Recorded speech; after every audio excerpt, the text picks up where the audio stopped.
welcome to the Temple of Nyx. Subscribe and tell me where you're listening from. Settle in, relax your jaw, loosen your shoulders as we dive into today's story. In the mid-1980s, a new drug swept through America's inner cities with devastating speed and force.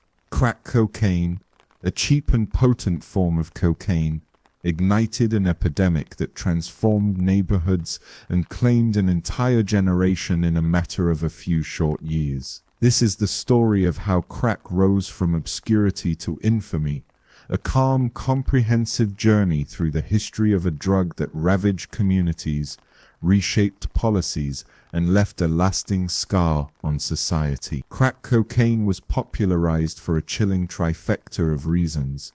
It was highly affordable, it delivered an immediate euphoric high, and it was immensely profitable for dealers. Unlike the powder cocaine of the 1970s, a luxury drug of the disco era, elite, crack was sold in tiny, inexpensive rocks that anyone with a few dollars could buy. Its smokable form produced an instant rush far more intense than snorting cocaine, hooking users almost from the first puff. The drug's potency and accessibility led to an explosion of addiction, crime, and tragedy. As we'll explore, crack's devastating effects were felt first and worst in impoverished African American neighborhoods, where structural inequalities and economic despair had primed these communities for the coming storm. In this narrative, we will gently guide you through the origins of crack, its rapid spread across the United States, and the ensuing social and political upheaval. We will examine how the media portrayed the crisis,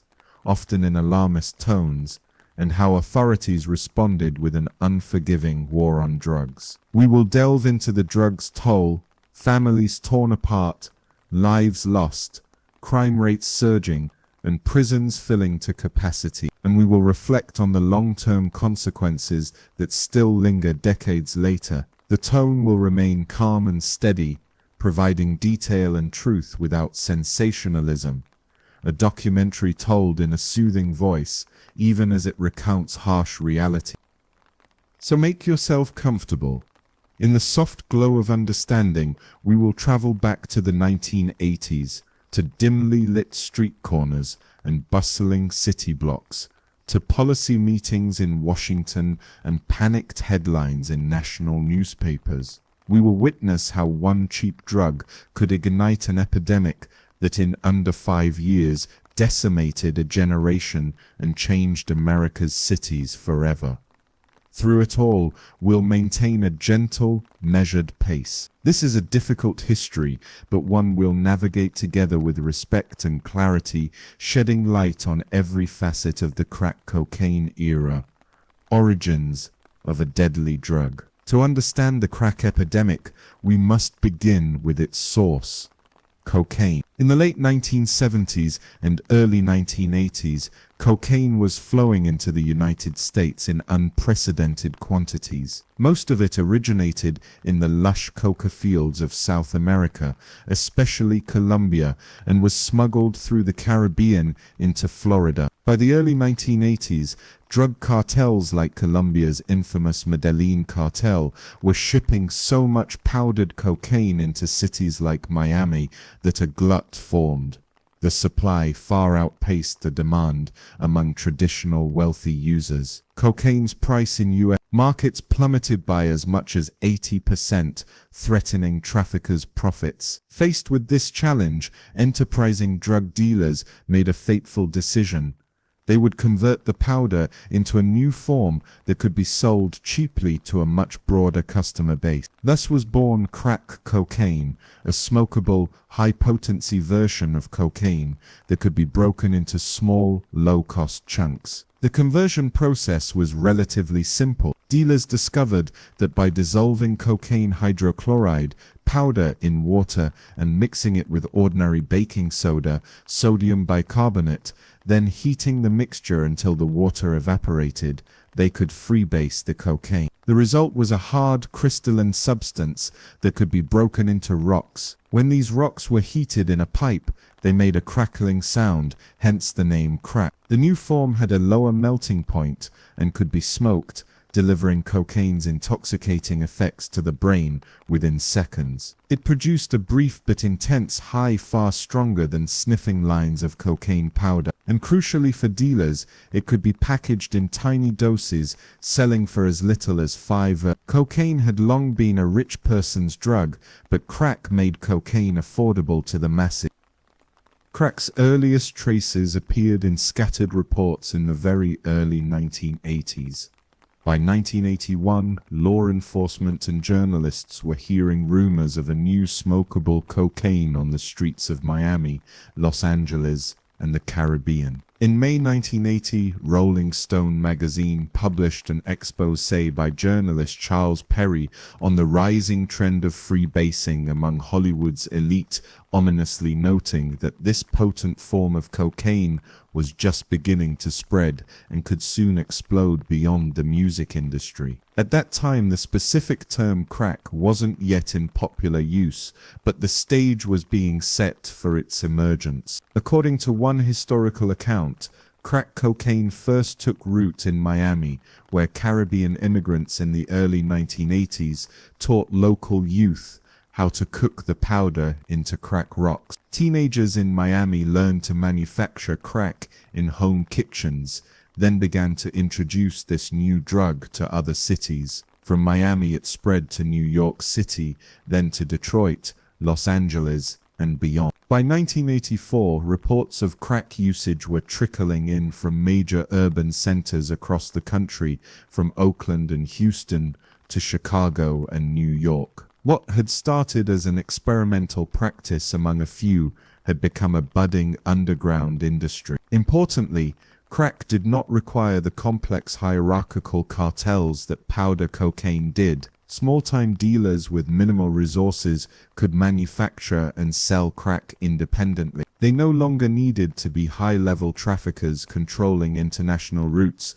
Anyone with access to some cocaine and a stove could whip up a batch of crack. This meant that in economically devastated inner-city neighborhoods, unemployed youth suddenly found a seemingly easy entry into the drug trade. Few skills or capital were needed to start selling crack on the corner. The rewards could be tempting.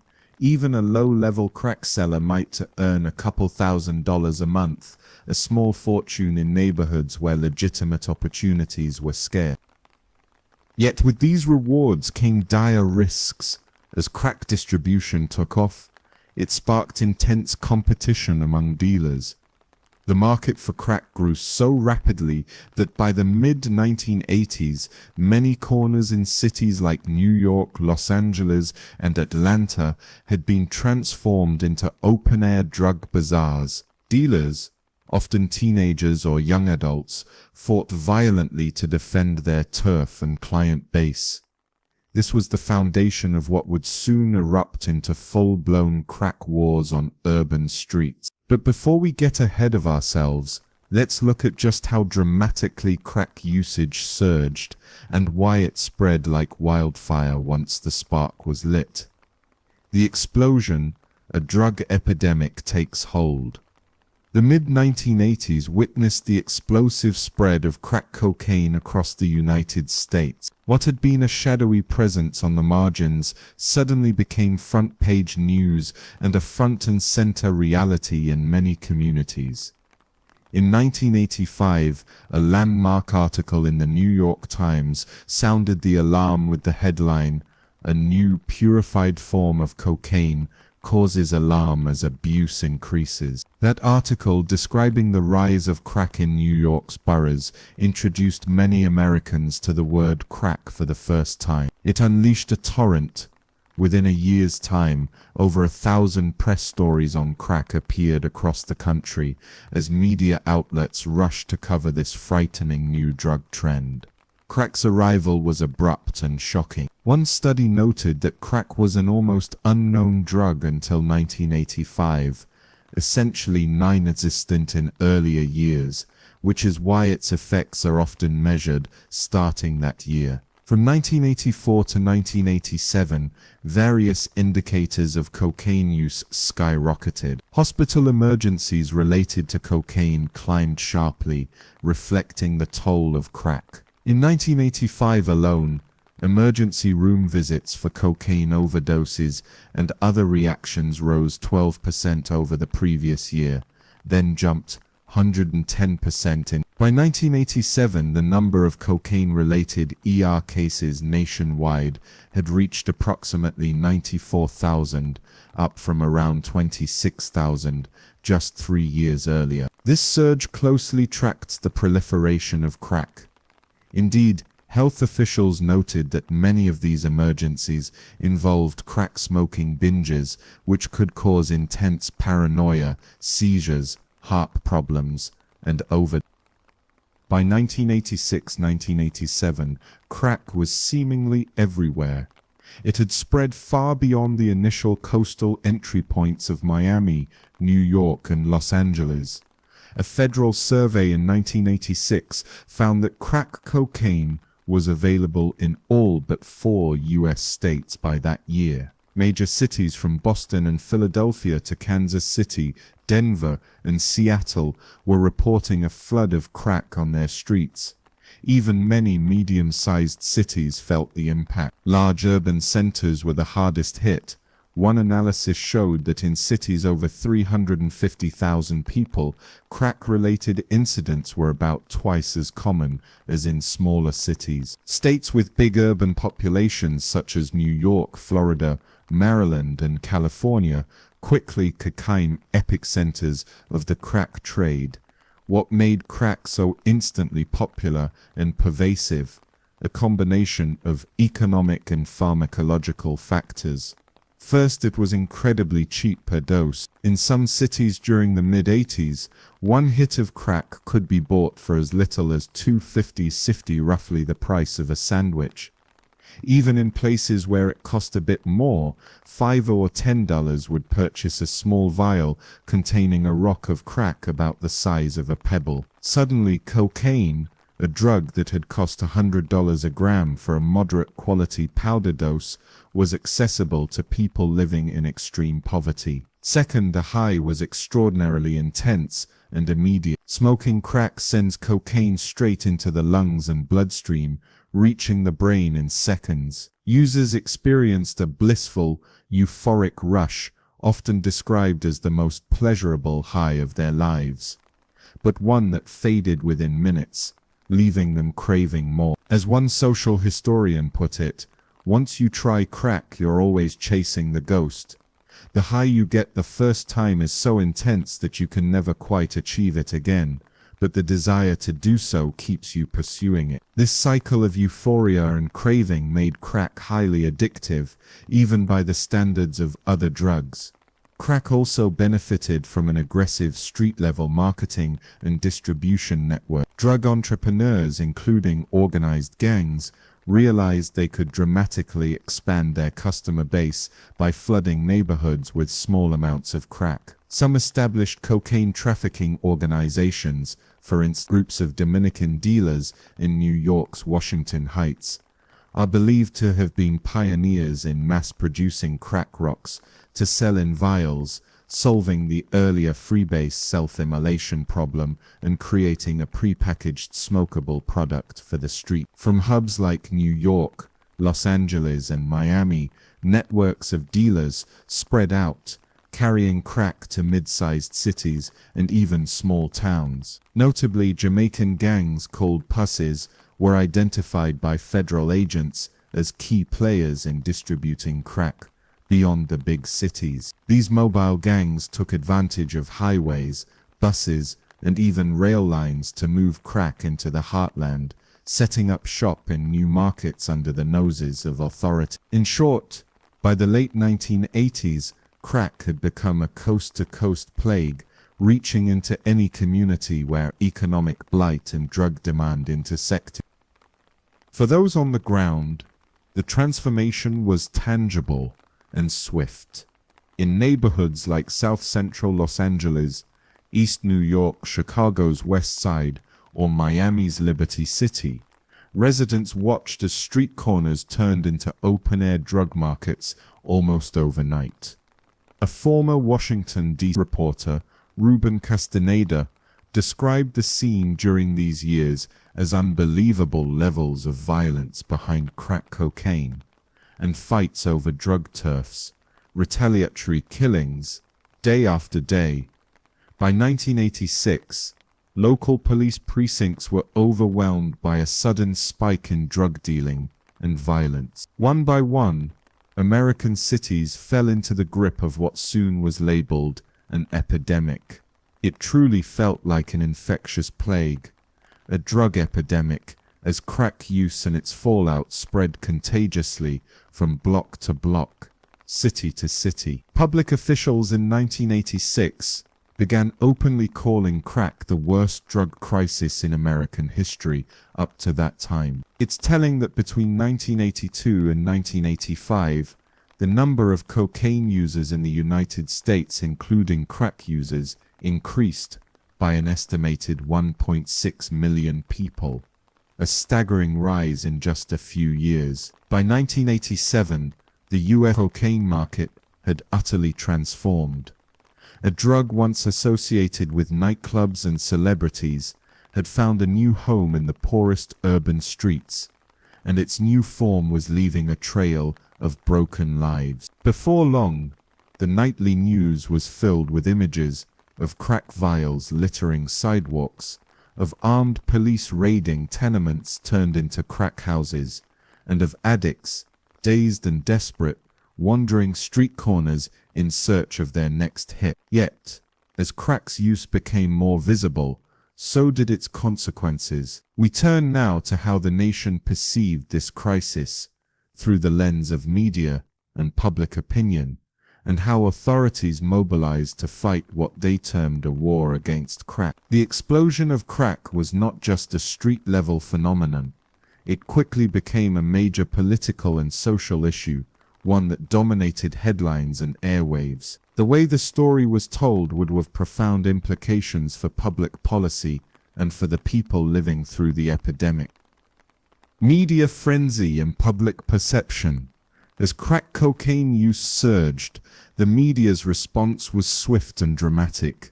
By the late 1980s, hardly a day passed without blaring headlines or urgent TV news segments about the crack epidemic. Images of violence and addiction blanketed newspapers and television screens. Heavily armed police smashing down doors of suspected crack houses, forlorn addicts crouched in alleyways, and perhaps most heartrending, tiny infants wailing in hospital incubators, labeled as crack babies. The media coverage was often sensational, and it both reflected and reinforced the public's growing sense of panic about crack. It's important to acknowledge the real concerns driving these news stories. Crack was causing genuine havoc. Crime was up. Hospitals were treating more overdose cases, and communities did feel under siege. However, many scholars and critics have since noted that the tone of the coverage became hysterical and sometimes misleading. In fact, some have characterized the crack boom as a classic moral panic, suggesting that media portrayals exaggerated certain aspects and created an atmosphere of fear, sometimes disproportionate to the actual scale of the drug's impact. One striking observation is that media outlets began widely calling it a crack epidemic before the worst of the crack wave had even hit, potentially spreading awareness of the drug and perhaps even piquing curiosity among potential users. Critics argued that by incessantly publicizing crack, sometimes with lurid details, the media may have inadvertently glamorized it to some youth and fueled demand. No aspect of media coverage was more controversial than the saga of the so-called crack babies. In 1988 and 1989, Americans were introduced this term through an avalanche of reports about infants born to mothers who used crack during pregnancy. These newborns were described in dire terms: trembling, underweight, inconsolable, and predictions abounded that they would grow up permanently damaged, a lost generation beset by severe cognitive and emotional deficit. Some commentators went so far as to call them a bio-underclass, implying a new permanent underclass of citizens biologically ruined by their mother's drug use. A 1989 column by Charles Krauthammer infamously declared, "The inner-city crack epidemic is now giving birth to the newest horror, a bio-underclass, a generation of physically damaged cocaine babies whose biological inferiority is stamped at birth." He chillingly asserted that these children's futures were closed to them, that the dead babies may be the lucky ones. Such language appearing in a major newspaper exemplified the extreme alarm and, sadly, the racial. Television news showed heartbreaking footage. Tiny infants shaking with tremors, struggling to feed, their nervous systems jangled by prenatal cocaine exposure. The narrative was that these were children doomed from birth. One NBC News segment in 1990 speculated that tens of thousands of crack kids were entering kindergarten, potentially unable to learn or behave.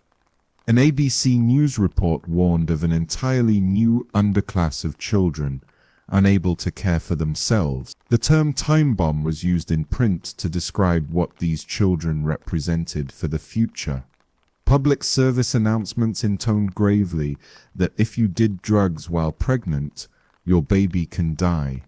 It is hard to overstate how much fear and anger these images and stories generated. Pregnant women who used crack became vilified as the ultimate villains of the epidemic. In some states, prosecutors even charged them with child abuse or murder, arguing that using cocaine while pregnant was a criminal act against the baby. In retrospect, the crack baby panic was highly overblown. Decades later, follow-up studies of children exposed to crack in utero found that, while some subtle developmental issues exist, the dire predictions of a generation of permanently impaired subhuman children were false. Much of the early research that the media latched onto was flawed.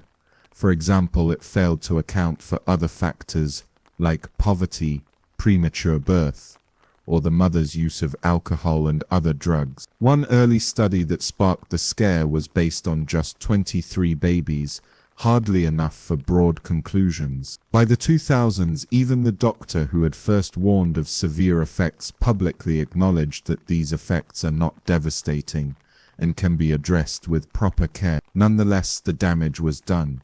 For years, the public viewed the crack epidemic not only as a crime wave, but as the spawning ground of a lost generation of children, and this perception informed social policies that tended to punish rather than help mothers struggling with addiction. Media coverage of crack often carried a racialized subtext.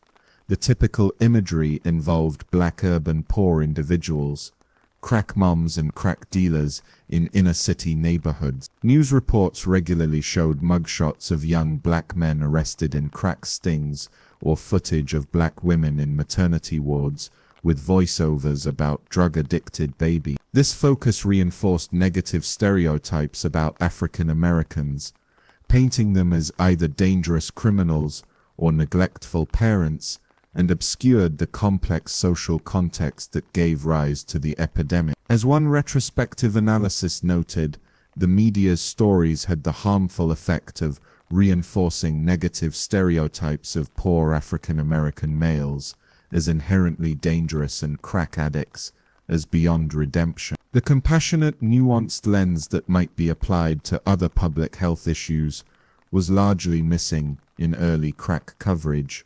Instead, there was often a tone of moral condemnation and alarm. At the same time, it must be said that much of what the media reported was factually rooted in the grim realities of crack's impact. Newspapers told of teenagers turning to sex work to pay for their next hit, of children in foster care because their parents were incarcerated or incapacitated by addiction. These stories were true in countless individual cases. Violent turf wars between crack gangs did indeed turn many neighborhoods into what President Bush would call battle zones. Fear was not an irrational response for residents who heard nightly gunfire and saw dealers on the corner at all hours. The media, however, often favored the most shocking narratives and presented them with scant context. Few early reports, for instance, discussed the lack of drug treatment programs for pregnant women or the effects of poverty on children's health. Instead, they leaned into the horror of the crack baby imagery. In one telling example, Time magazine described maternity wards ringing with the high-pitched cat cries of crack babies, emphasizing the dramatic effect while burying the note that few treatment programs would even accept pregnant addicts. By 1988-1989, public opinion had been deeply shaped by this relentless media barrage. Polls at the time showed that Americans ranked drug abuse, and specifically crack, as one of the nation's most pressing problems. The inner cities were seen by many as lawless war zones, and empathy for those living there was often replaced by fear and outrage. In a climate of near hysteria, it is not surprising that the stage was set for a forceful government response. In the next chapter, we will explore how politicians and law enforcement reacted, how the war on drugs escalated in direct response to the crack epidemic, and how policies were put in place that would have repercussions for decades to come. The media had declared a war, in effect, and now the machinery of state would gear up to fight it. Political response. The war on drugs intensifies. The public panic over crack occurred in the broader context of America's ongoing war on drugs, a campaign first declared in the early 1970s by President Richard Nixon. By the 1980s, under President Ronald Reagan, this war took on new ferocity, and crack cocaine became its prime target. As crack wreaked visible havoc on cities and dominated news cycles, politicians felt immense pressure to act decisively. The result was an array of tough-on-crime policies, emergency legislation, and a dramatic increase in funding for drug enforcement. The tone was often uncompromising. Drugs were a scourge and would be dealt with by any means necessary. President Reagan's administration in the early to mid-1980s had already begun prioritizing the fight against illicit drugs. First Lady Nancy Reagan's famous Just Say No campaign was emblematic of the era's approach, focusing on abstinence and personal responsibility. But as crack emerged, the Reagan administration and Congress shifted into high gear with a strategy grounded mainly in deterrence through punishment. The idea in simple terms was to make the consequences of dealing or using crack so severe that people would be too afraid to participate. This translated into laws mandating harsher penalties and providing law enforcement with more tools and resources to crack down. A pivotal moment came in that year. Alarmed by the rise of crack and the high-profile tragedy, the cocaine-related death of basketball star Len Bias, which, though involving powder cocaine, happened amid the crack panic, Congress passed the Anti-Drug Abuse Act. This law included what is often cited as a notorious example of disparity, a 10-to-1 sentencing ratio between crack and powder cocaine. Under this new federal law, possessing or dealing just 5 grams of crack, about the weight of 2 sugar packets, would trigger a mandatory minimum 5-year prison sentence. In contrast, it took 500 grams of powder cocaine, 100 times the amount, to get the same 5-year sentence. Lawmakers justified this extreme gap by pointing to crack's higher addictiveness and its links to violence. But from the start, critics argued it was discriminatory, since crack was predominantly found in black communities, whereas powder cocaine was more common among white and wealthier users. The 1986 law was followed by even stricter measures. In 1988, another Anti-Drug Abuse Act further ramped up penalties, adding new federal crimes such as penalties for owning a house used for drug distribution, aka crack houses, and even instituting the death penalty for major drug traffickers in certain cases. It was clear that the political system's response to crack was not nuanced treatment or social intervention. It was overwhelmingly punitive. President George H.W. Bush, who took office in 1989, continued and intensified this approach. In his very first televised address from the Oval Office in September, Bush held up a bag of crack cocaine for the nation to see. The bag had been seized under somewhat engineered circumstances in a park across from the White House, a theatrical prop intended to shock viewers. If crack could appear right near the White House, no place in America was safe. "This is crack cocaine," Bush said sternly.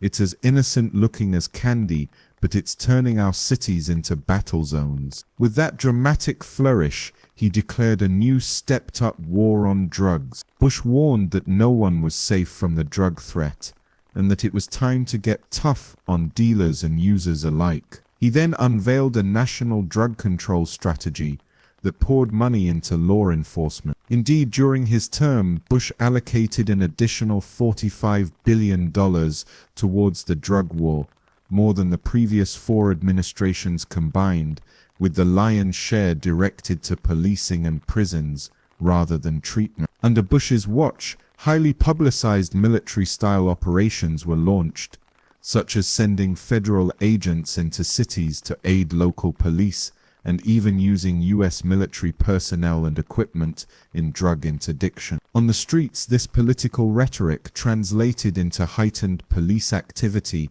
and mass arrests. Specialized narcotics squads sprang up in city police departments. Tactics became more aggressive. SWAT teams conducted pre-dawn raids on suspected crack dens, often breaking down doors with battering rams. In Los Angeles, police even deployed a 6-ton armored vehicle outfitted with a 14-foot steel battering ram to demolish fortified crack houses, a revolutionary new weapon in the war against drugs, as LAPD Chief Daryl Gates called it. The sight of heavily armed officers in riot gear storming apartment buildings became a regular feature on the nightly news. Undercover stings and street sweeps led to thousands of low-level dealers and users being arrested in one fell swoop. In Washington, D.C., for example, police launched Operation Clean Sweep, arresting hundreds of people on drug loitering charges. Nationwide, drug arrest rates skyrocketed in the late.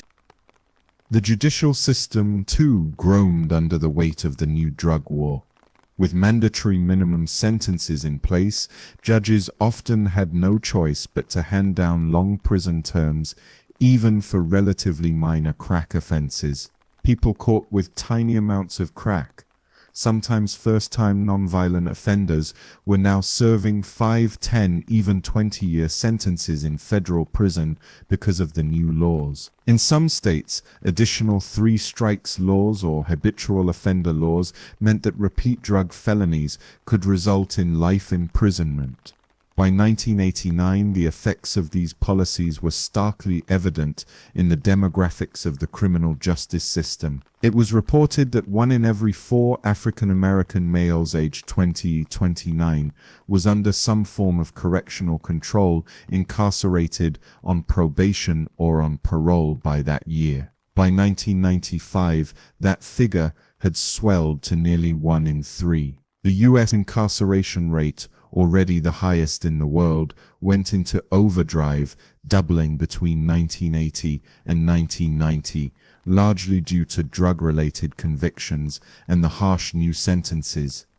The federal prison population especially saw an influx of inmates convicted under the mandatory minimum crack laws. Over 80% of those imprisoned for crack offenses were African American, a hugely disproportionate number compared to their share of the general population. While these policies had broad public support at the time, fueled by fear of crime and the visible blight of crack in communities, critics began to voice concerns. Even in the late, civil rights organizations pointed out the racial disparity, The laws might not have explicitly mentioned race, but in practice they were discriminatory against African Americans and other minorities. The D-101 crack versus powder sentencing gap became a glaring symbol of systemic bias. Prominent figures in the black community were divided, some including certain black politicians and pastors actually supported tough crack penalties, desperate to stem the violence that was engulfing their neighborhood. Others saw the heavy-handed approach as targeting their youth for mass incarceration instead of addressing root causes or providing help. This debate would grow in later years, especially after the worst of the crack wave subsided and Americans looked back at the collateral damage of the war on drugs. It's worth noting that while enforcement and punishment were the keystones of Reagan-Bush drug policy, there were also efforts in prevention and education. The Partnership for a Drug-Free America, a private anti-drug campaign group, emerged in 1986 and famously produced TV ads such as the one cracking an egg into a frying pan. This is your brain on drugs. Any questions? Schools expanded drug education programs like DA, drug abuse resistance education. Public service announcements blanketed airwaves urging youth to reject drugs. Yet funding for treatment programs and rehabilitation lagged far behind spending on law enforcement. In many cities, treatment centers had long waiting lists even as police vans were busy hauling people to jail. In summary, the political response to crack was like a hammer to a nail, forceful, blunt, and focused on suppression. Congress and successive presidents delivered the message that the only solution was to crack down harder. They set the stage for what some later termed the era of mass incarceration. These measures did eventually coincide with a decline in crack use and urban violence in the 1990s, as we'll discuss. But they also left a complex legacy, prisons filled with young men and women who might have benefited from treatment or economic opportunity more than from a cell, and communities further destabilized by the removal of so many of their members. As we continue, we will look at what was happening on the ground in those communities, how crack and the war against it impacted daily life, social structures, and the people living through this nightmare. The laws were one thing on paper. In reality, there were streets under siege and families in crisis. Let's turn to the human toll of the crack epidemic. Communities under siege. The human toll. During the height of the crack era, many inner-city communities felt as if they were living in a war zone. The language used at the time, battle zones, under siege, ground zero, was not far from the truth. Neighborhoods that had already been struggling with poverty and unemployment found themselves overwhelmed by addiction, violence, and despair. In this chapter, we slow down to examine that human toll, the lives affected, the social fabric torn apart, and the day-to-day reality of communities grappling with crack cocaine. Perhaps the most immediate impact of crack's spread was the surge in violence and crime that accompanied the drug trade. As young dealers fought over territory and profits, homicide rates skyrocketed. This was especially pronounced among young African American men. Between 1984 and 1989, the homicide rate for black males aged 14 to 17 more than doubled, and for those 18 to 24, it nearly doubled as well. Many of these deaths were directly linked to crack, turf battles between rival gangs, disputes over deals, or robberies and reprisals in the chaotic environment the drug created. Cities like Washington, D.C., Detroit, New York, and Los Angeles all saw murders reach record highs around 1989-1991, largely due to crack-fueled violence. Washington, D.C., for example, suffered over 400 homicides in 1989, making it the murder capital of the U.S. and illustrating the unbelievable levels of violence behind crack cocaine that one reporter described. In some neighborhoods, gunfire at night became a tragically routine sound.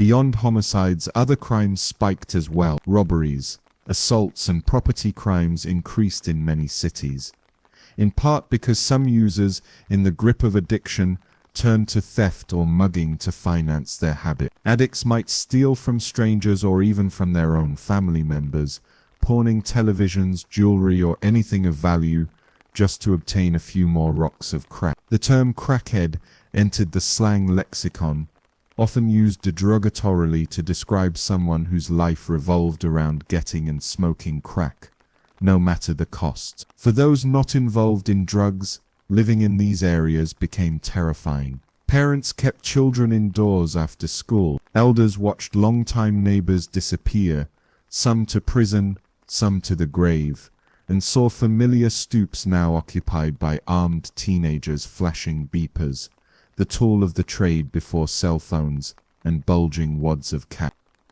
Entire families were often devastated. If a mother or father fell into crack addiction, the household could quickly crumble. It wasn't uncommon for multiple members of the same family, a father, a mother, even adolescent children, to all succumb to addiction, leaving younger siblings or grandparents to fend for the rest. Many addicted parents could no longer care for their kids, leading to a sharp rise in foster care placements. Between 1984 and 1989, the number of children in foster care in crack-affected communities soared alongside the drug's spread. Babies born to addicted mothers were often taken into custody at birth if the mother had no support and was caught in addiction. Hospitals saw increased cases of infant health complications. Not only the infamous crack baby symptoms of low birth weight and tremors, but also a general uptick in babies born premature or with health issues related to poor prenatal care in addicted mothers. One statistic from that era indicated that fatal death rates increased by 2,100% in heavily impacted black communities during the worst years of the epidemic, suggesting how maternal drug use and stress were exacting a grim toll. The social fabric of communities was shredded in ways that are harder to quantify but deeply felt. Traditionally, even in low-income urban neighborhoods, there had been informal networks of support.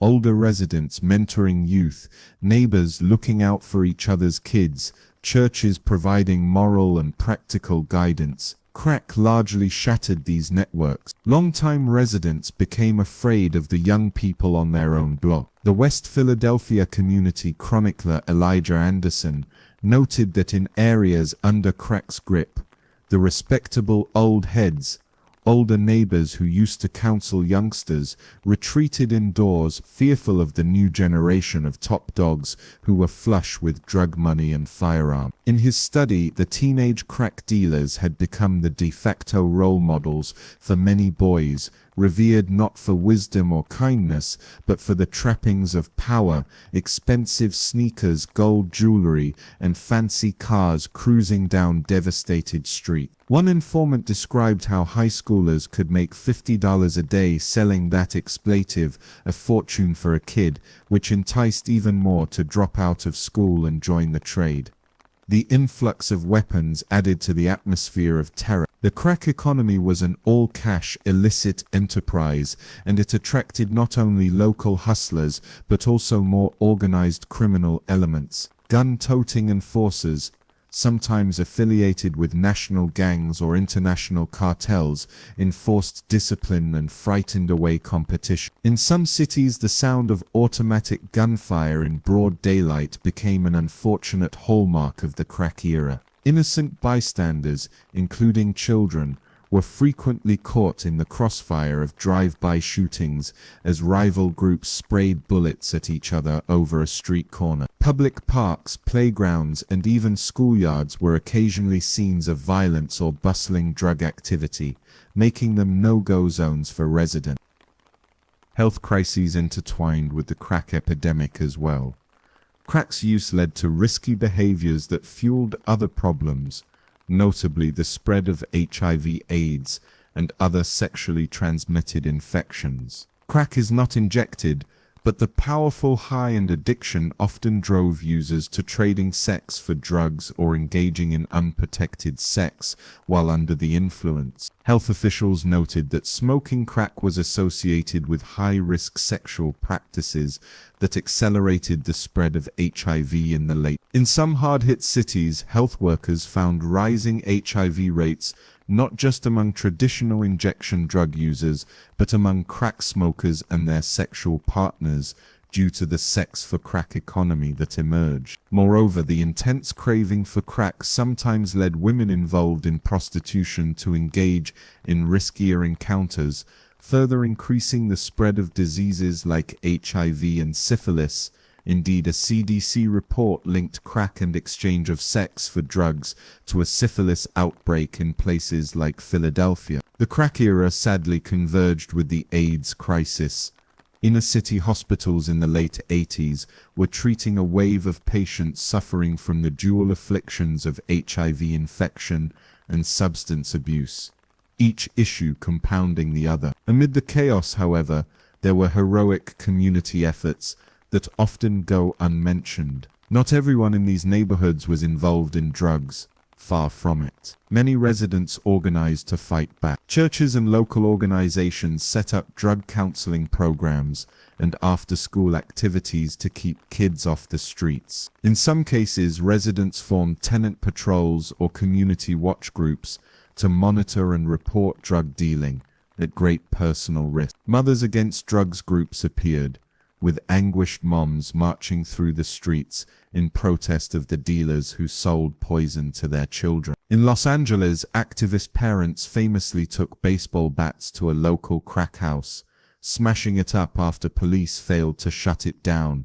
a dramatic example of vigilantism born of desperation. Inner-city pastors delivered fiery sermons urging the flock to resist the temptation of fast drug money. Social workers made valiant efforts to expand treatment outreach, and some innovative approaches began in this time, like street-level drug counseling, where recovered addicts would walk the streets trying to coax others into rehab. Unfortunately, the scale of the problem often overwhelmed these grassroots responses, but those efforts planted seeds that would later help in recovery when the worst of the storm passed. One cannot talk about the community impact without discussing the deep sense of trauma and loss that settled over these neighborhoods. By the early 1990s, an entire generation of children had grown up amidst crack's wreckage. Many had seen family members die violently or waste away from addiction. Many had a parent, often a father, sometimes a mother, vanish into the prison system for years due to a crack-related offense. For these children, trust in authority was often shattered. The police were seen as occupiers, yet the criminals were predators. So who could keep them safe? Schools in these areas struggled too, with many students truant or dropping out to hustle. Classrooms became harder to manage, and the overall performance in some districts plummeted. Teachers in the late 80s spoke of the difficulties of teaching kids who might have been up all night because of chaos at home or who were suffering emotional scars. Despite the bleakness, it's important to note that the crack epidemic eventually did recede. By the mid-1990s, many of these communities began to experience a degree of recovery. Crime rates, which peaked in the early 90s, started to fall. Various reasons are cited, including the heavy law enforcement efforts, the stabilization or saturation of drug markets, meaning there was less open warfare once territory lines settled, and community pushback. Also, the simple passage of time. The most aggressive dealers had killed each other or were imprisoned, and younger teens saw the destruction crack caused and became less inclined to get involved. There was a sense by the late 90s that the nightmare was finally easing. But the damage done during that roughly 5-10-year onslaught was deep and long-lasting. As we move forward, we will consider those long-term consequences and the legacy of the crack epidemic. In the next chapter, we will reflect on how the epidemic changed the United States, in terms of criminal justice, racial dynamics, and even future approaches to drug crises. We'll also look at how perceptions have evolved and what lessons were or were not learned from the crack era. The communities hardest hit by crack have never been quite the same, even decades later, and their experience stands as a sobering lesson in how a potent drug, combined with social neglect, can erupt into a disaster. By the early 1990s, the worst years of the crack epidemic were subsiding. The frantic pace of new cases of addiction slowed, the murder rates began to fall, and many communities started the slow process of healing. But the legacy of those tumultuous years would echo through American society for decades. In this chapter, we examine the long-term consequences of the crack epidemic on individuals, on the justice system, and on the national consciousness. We also reflect on what this chapter of history has taught us, especially as the country later faced new drug crises.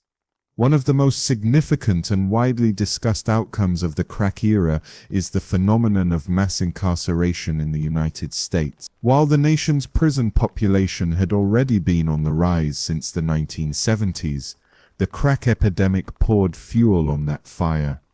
The mandatory sentencing laws and aggressive policing led to an unprecedented number of people, disproportionately young black men, being locked up for long periods. To put it in perspective, the total number of inmates in U.S. prisons and jails ballooned between 1980 and 2000, with a sharp spike corresponding to the height of the crack years. If one looks at a graph of incarceration rates, the 1980s and 1990s stand out as a steep upward curve. By 2000, the United States had solidified its position as the nation with the highest incarceration rate in the world, a situation fueled significantly by drug convictions, notably crack-related ones.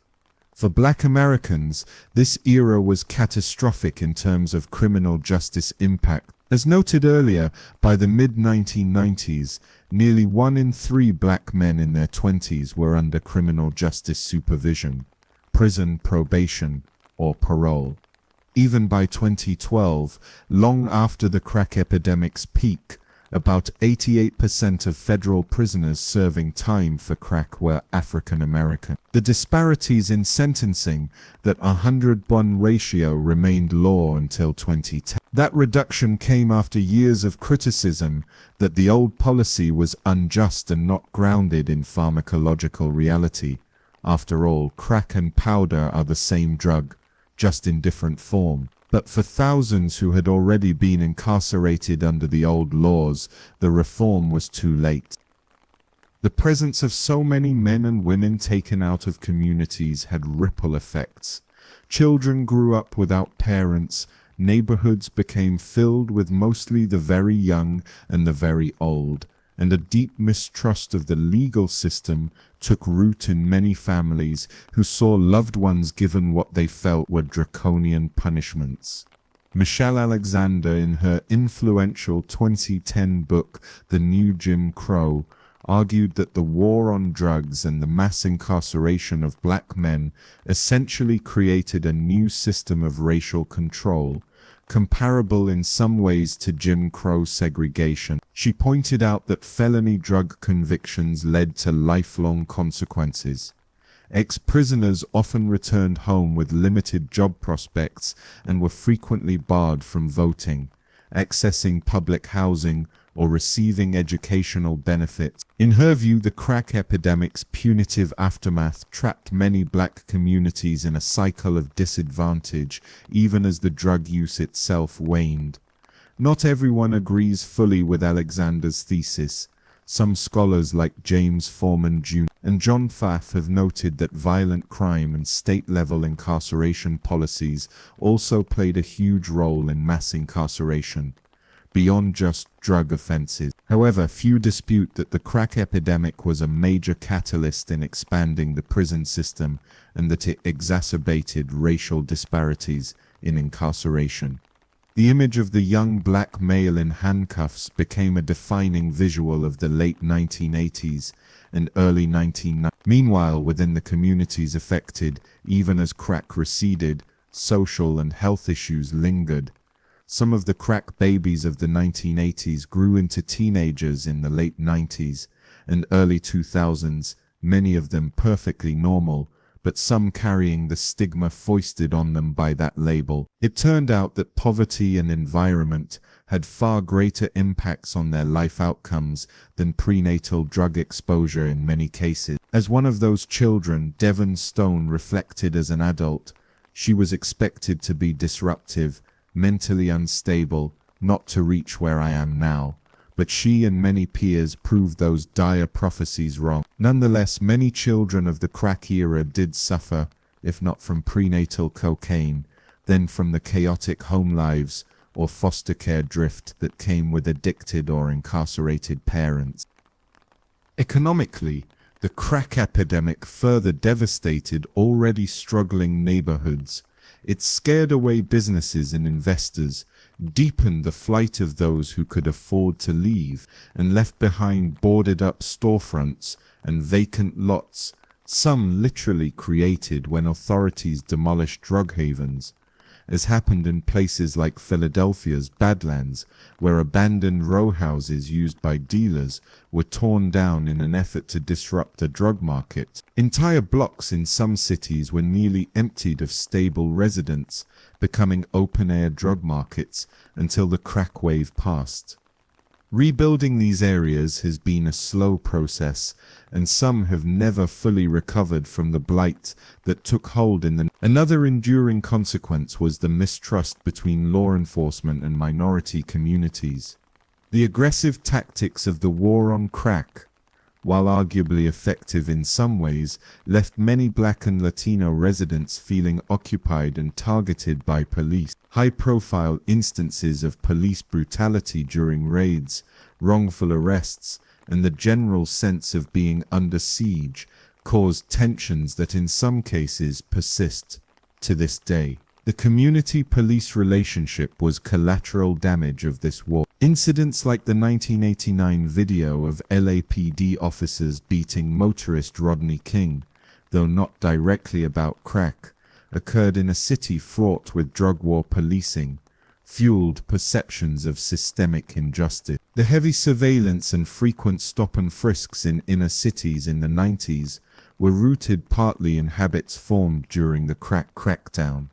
The political discourse around crime and drugs also shifted permanently. In the 1990s, even as crack ebbed, politicians of both parties continued to emphasize being tough on crime. The legacy of crack was seen in the 1994 crime bill, championed by Bill Clinton, which further expanded police forces and prison funding, though it also had prevention provisions. Public support for harsh measures had been cemented during the crack scare, and only years later did a bipartisan reconsideration, sometimes called the criminal justice reform movement, emerge, questioning the wisdom of incarcerating so many for so long. One of the more controversial historical footnotes to the crack epidemic emerged in the mid-1990s.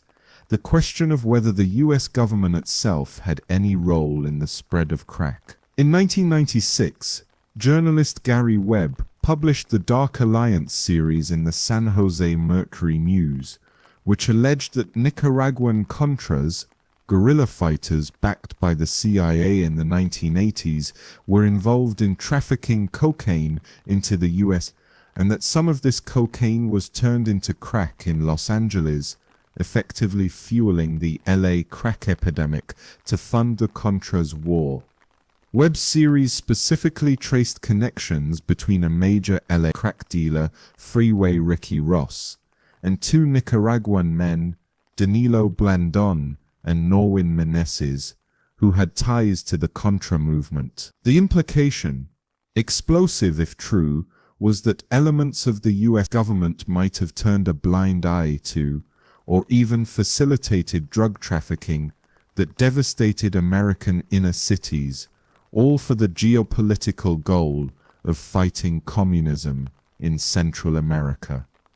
The allegations set off a firestorm. The mainstream media and government officials fiercely criticized Webb's conclusions. The Justice Department and CIA's Inspector General investigated and in reports released in 1998 rejected the notion of a grand CIA conspiracy to cause the crack epidemic. They did acknowledge that Blandon and Menezes were significant drug traffickers who did sell cocaine that ended up as crack in the US, and that some proceeds went to the Contras.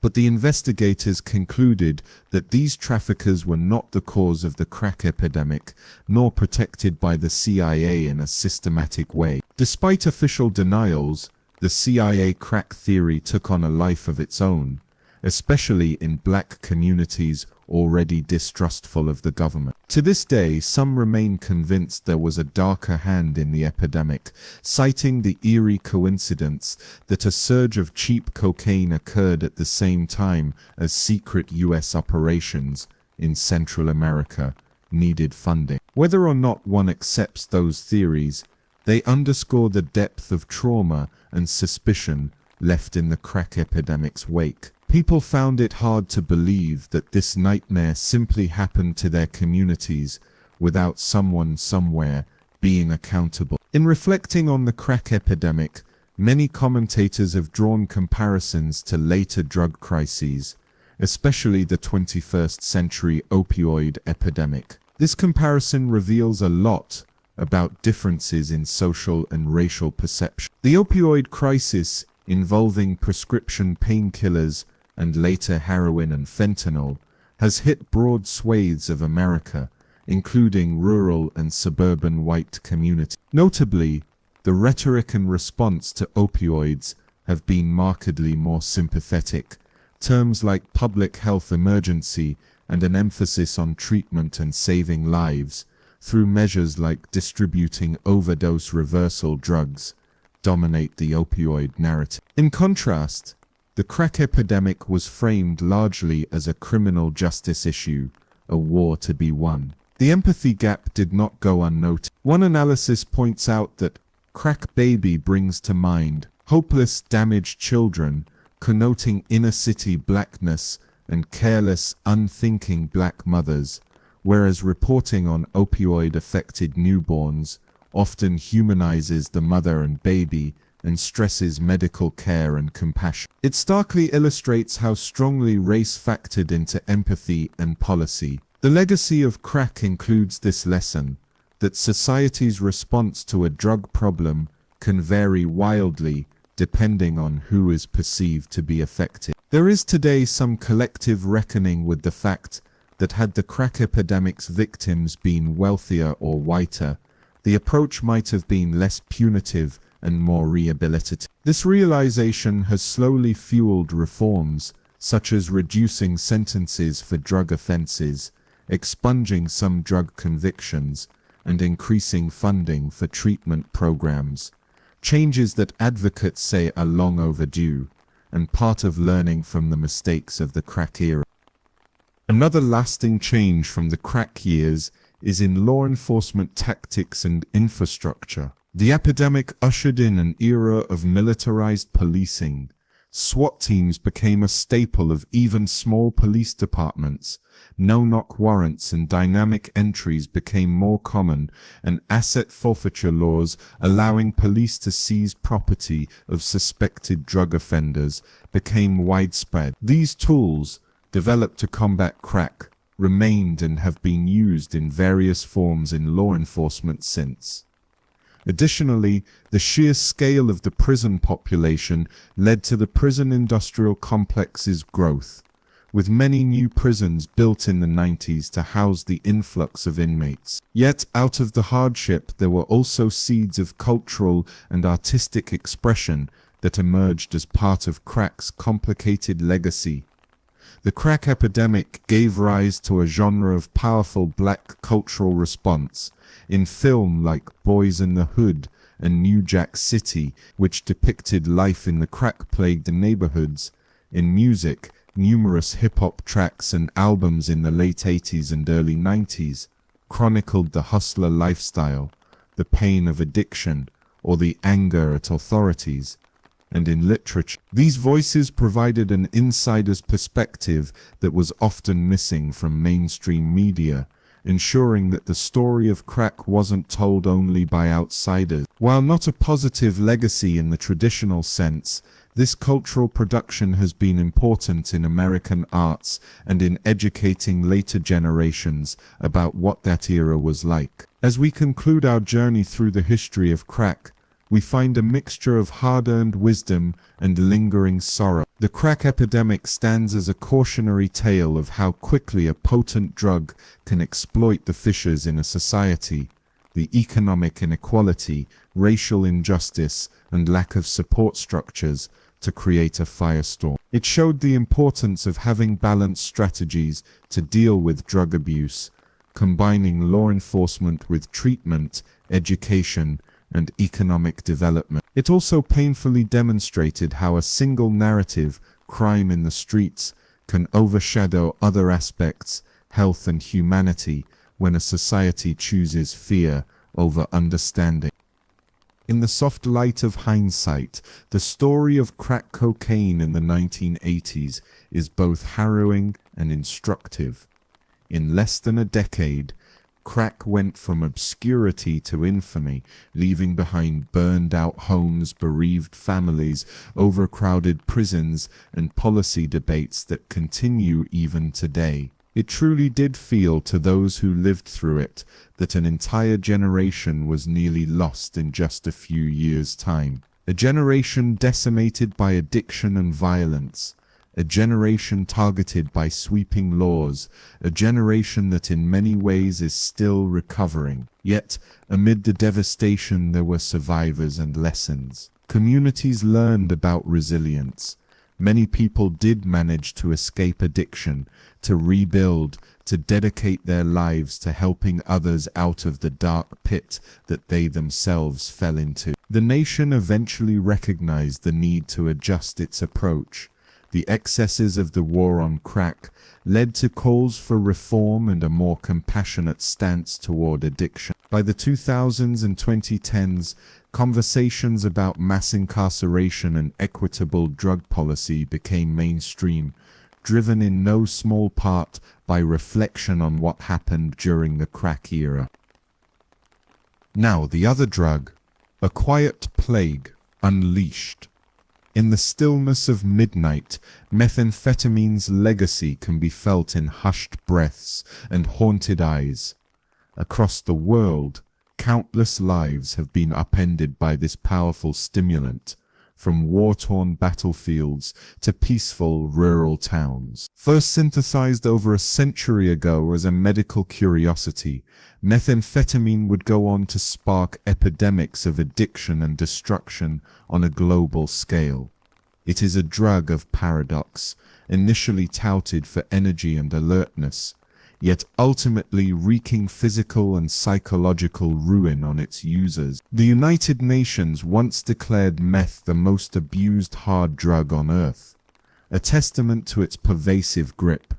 In this meditative exploration, we trace the history of meth, how one man-made molecule traveled through time and continents, leaving destroyed lives and fractured communities in its wake. Under a calm, reflective lens, we will journey from meth's invention to its modern devastation. We'll see how a chemist's discovery in Japan ignited a chain of events that led to Nazi soldiers gobbling wonder pills on the front line. We'll witness the post-war addiction wave in Japan, where millions fell prey to surplus military meth. We'll follow meth's path into American life, from prescription diet pills in the 1950s to the biker gangs who cooked crank in clandestine labs after the drug was outlawed. And we'll see how Mexican cartels built super labs pumping out tons of meth, spreading it to every corner of the United States and beyond. Each chapter builds on the last,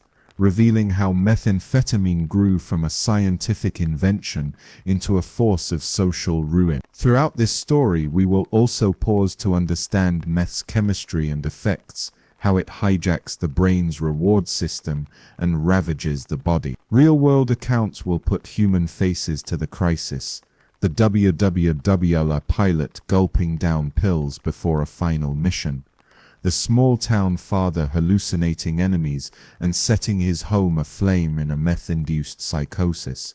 The countless families torn apart by addiction. Though our tone remains calm and unhurried, suitable for a listener drifting to sleep, we do not shy away from the harsh truths. The imagery may be vivid and at times unsettling, but always delivered with a quiet, reflective gravity. This is a cautionary tale etched in history and flesh, the rise of meth and the wreckage it has left across the globe. Origins. From medicinal cure to crystal meth. The story of methamphetamine begins not in crime or war, but in the halls of science. In the late 19th century, researchers were searching for new stimulants to aid medicine. The trail led to a humble shrub named ephedra, used in Chinese medicine for millennia.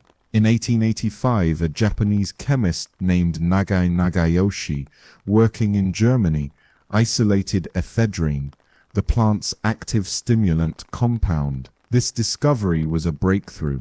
Ephedrine mimicked the body's adrenaline, opening bronchial airways and boosting alertness.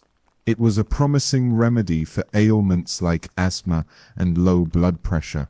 Chemists soon wondered if they could improve upon ephedrine. In 1887, in Germany, amphetamine was first synthesized, a parent compound in the same chemical family. Amphetamine showed powerful stimulant effects, but for years it was a drug in search of a disease, with no immediate widespread use. The real leap came in 1893, when Nagai Nagayoshi achieved something new. He created methamphetamine. By tweaking the molecule, Nagai made a stimulant even more potent than amphetamine. Methamphetamine has an extra methyl group, allowing it to cross into the brain faster and trigger a stronger surge of neurotransmitters. However, early methamphetamine was difficult to produce in large quantities. It remained a lab curiosity. It wasn't until 1919 that another Japanese chemist, Akira Ogata, streamlined meth's production. Ogata discovered that by using red phosphorus and iodine, he could reduce ephedrine into a crystallized form of methamphetamine. This was the birth of the world's first crystal meth, a pure, crystalline methamphetamine hydrochloride. Ogata's method made it relatively easy to produce meth in bulk, foreshadowing the drug's future proliferation. The crystalline powder he made dissolved readily in water, making it suitable for injection as well. Unbeknownst to him, Ogata had set the stage for a drug that would eventually ravage communities worldwide. By the 1920s and 30s, scientists and physicians were eager to find therapeutic uses for these new stimulants. Amphetamine found a niche as an inhaler for nasal congestion and asthma when an American firm, Smith, Kline & French, introduced the Benzedrine inhaler. Benzedrine amphetamine was sold over the counter and soon became popular not just for congestion, but for its side effect, a euphoric boost of energy. People discovered that Benzedrine could banish fatigue and elevate mood, and some began abusing these bennies for recreation. Methamphetamine, being closely related and even more potent, also entered medical use in these years.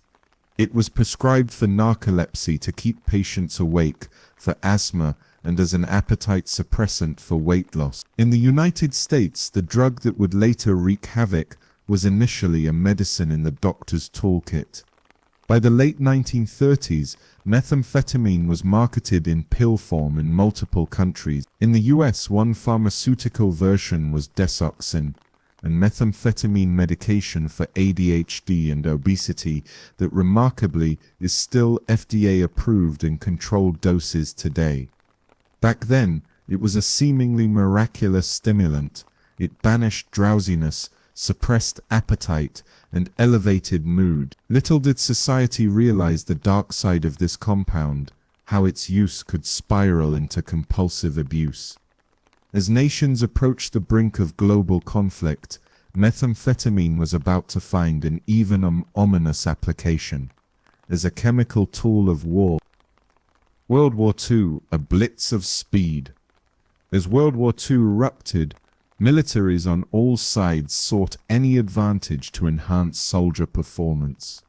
Methamphetamine, with its ability to create wakefulness and fearless energy, seemed a perfect war drug. In 1938, the Berlin-based Temmler pharmaceutical company began mass-producing methamphetamine tablets under the brand name Pervitin.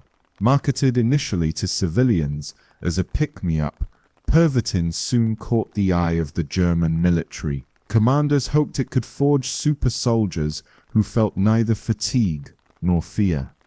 German propaganda films showed housewives cheerfully taking Pervitin for energy, but it was on the battlefield that Pervitin gained infamy. The Wehrmacht distributed millions of these meth tablets to its troops during the Blitzkrieg campaigns of 1939-1940.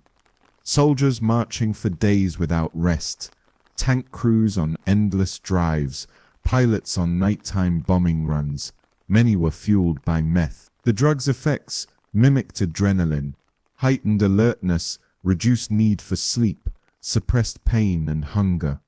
A German infantryman could pop a pill and march all night in the frigid cold with eyes wide and mind humming. Pervitin gave an edge, at least temporarily. It also induced a bold, risk-taking fervor. Under its influence, troops felt invincible.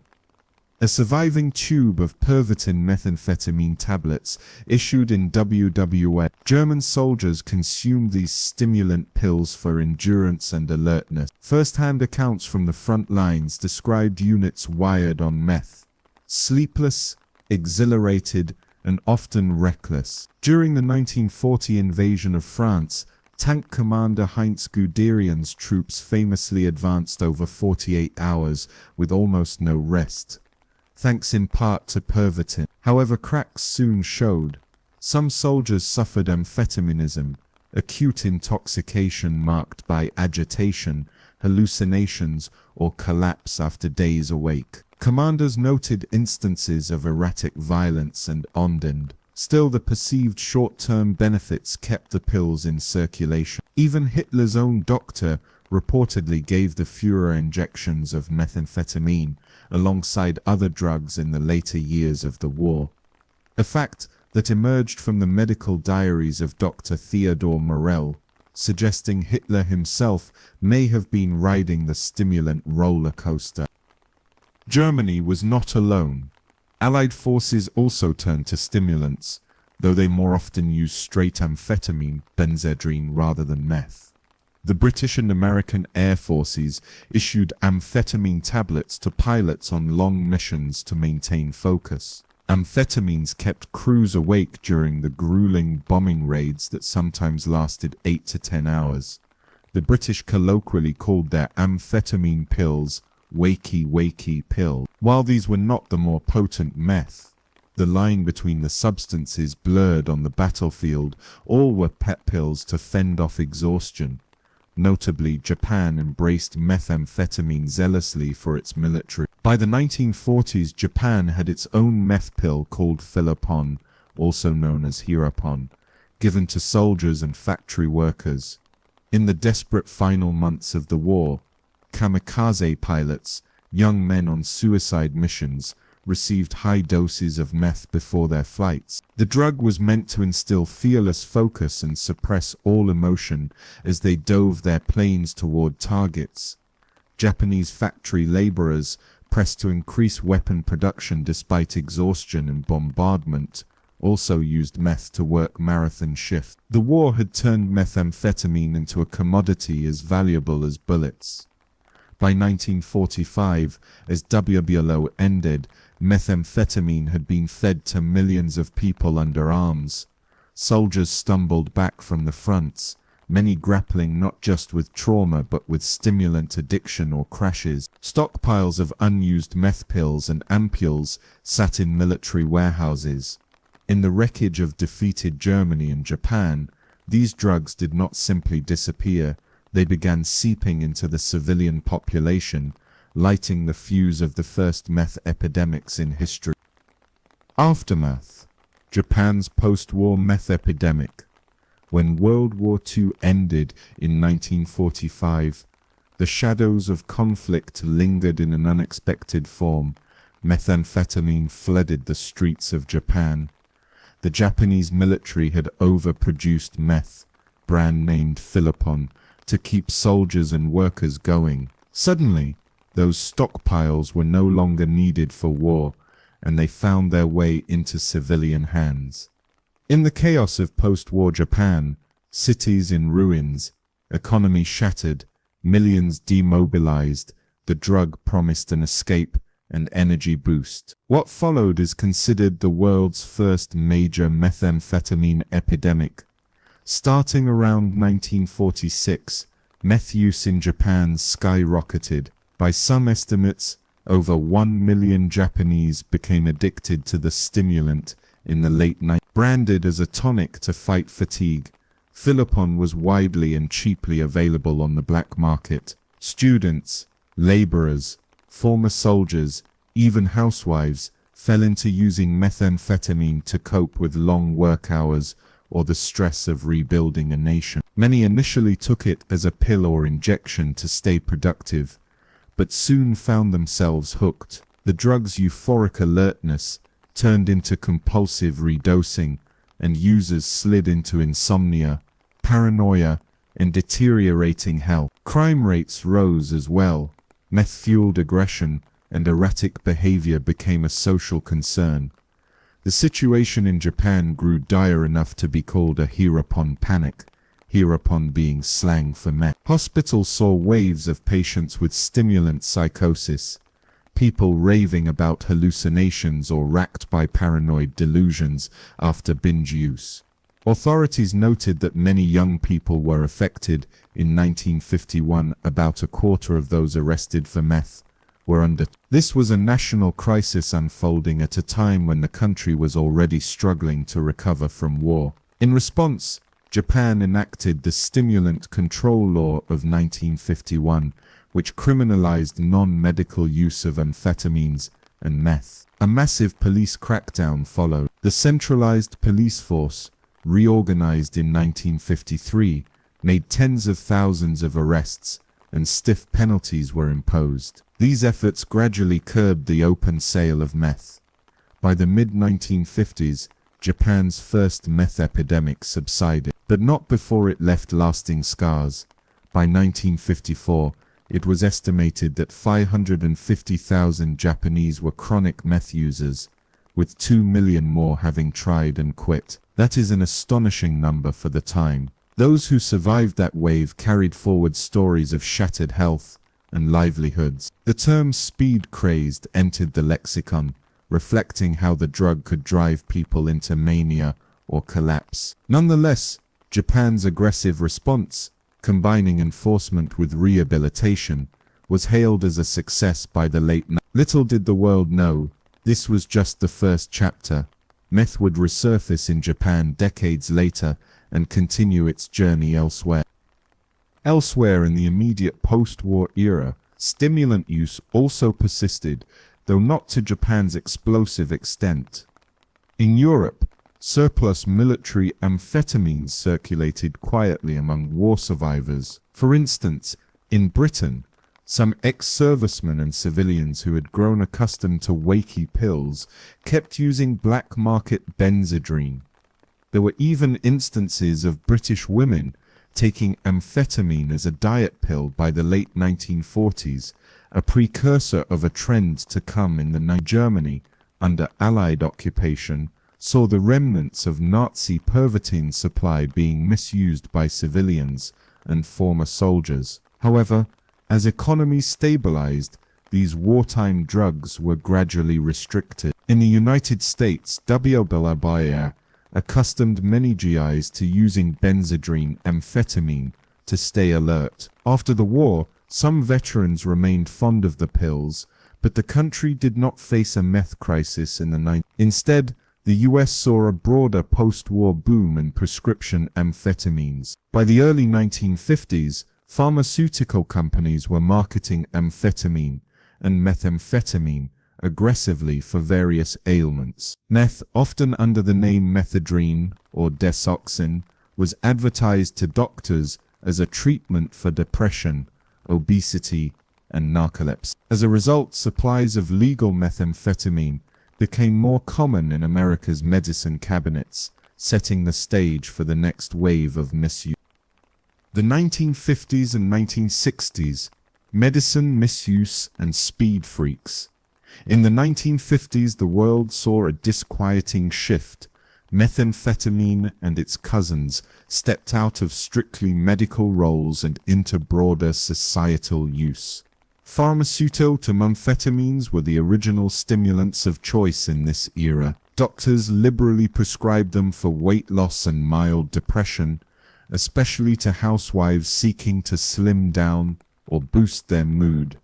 Glossy magazine ads touted amphetamine pills as a way to fight fatigue and get through busy days. Methamphetamine, being one of the more potent stimulants, was also prescribed as a diet aid and antidepressant in this decade. It was easily obtainable and not yet stigmatized. Many ordinary people had no idea of its addictive potential. Truck drivers crisscrossing America's highways began relying on pep pills to drive through the night. Long-haul trucking culture quietly integrated amphetamines, often benzedrine or dexedrine, and some drivers also got hold of meth tablets for an even bigger kick. College students discovered that popping a few pills could spark all-night study sessions with ease, and athletes experimented with stimulants hoping to enhance endurance. All this non-medical use was happening out in the open, since the drugs were legal to obtain. By the late 1950s, however, concerns were growing. Doctors noticed patients demanding ever-increasing refills. Some individuals showed signs of amphetamine psychosis, paranoid delusions, and jittery agitation after prolonged use. The medical community started to grasp that these miracle energizers had a dark side.